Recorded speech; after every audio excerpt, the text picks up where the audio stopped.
Tonight, I would like to address the so-called investigative report and to extend my gratitude to everyone who has reached out with their questions, as well as to those who fully understand the true nature of this report.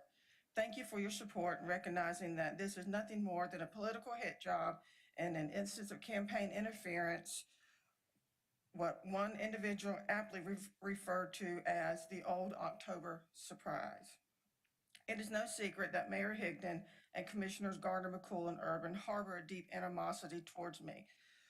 When this process began, it was clear that the intention was to shift the blame onto me or Commissioner Tufano. I requested a phone call with Town Attorney Daniel Peterson to discuss the investigation procedure, but he did not respond. I also expressed a desire to allow the State Bureau of Investigation to look into the leak. However, our town attorney, Daniel Peterson, advised against that. The claim that I would not respond to public records requests is inaccurate. I cannot provide records that I do not possess. Thank you, Mayor. I guess I will address a few of the comments made earlier by the Mayor Pro Tem about the investigative report and specifically about me.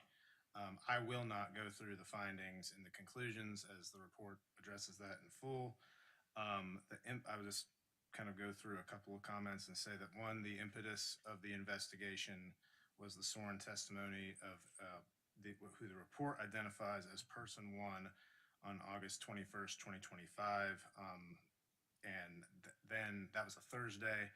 I then saw authority on Monday, August 25th, and received that authority from this board to move forward with the investigation. That's the reason for the timing. The impetus for the investigation was the sworn testimony received on August 21st. And I was in the next meeting asking for authority. As far as what it was based on, the evidence it considered, all of that is in the report. It is 16 and a half pages. It's 19 pages, but about 16 and a half pages of single-spaced content. That includes a factual background, the evidence reviewed, and the findings and conclusions. The evidence reviewed was in kind of broad umbrellas, witness interviews, which were commented on by the Mayor Pro Tem, board meeting minutes, person one's recordings on YouTube, prior documentary evidence of confidentiality issues, and the characterization of the subject closed session by person one to the Mayor and Commissioner McCool.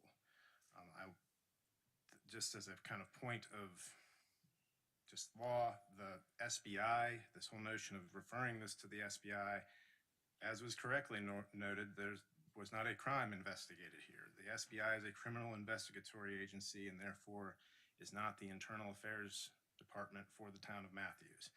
This investigation was authorized by the town board in open session even, after we had a conversation in closed session. And then I want to also address that there was an inference that it was passed along to the paper by me. I don't know if that was by me or what. I did not pass. I've only communicated this report to my client, the board, and have not further disseminated it past that. I will comment directly on the fact that, there was a kind of soliloquy about a prior incident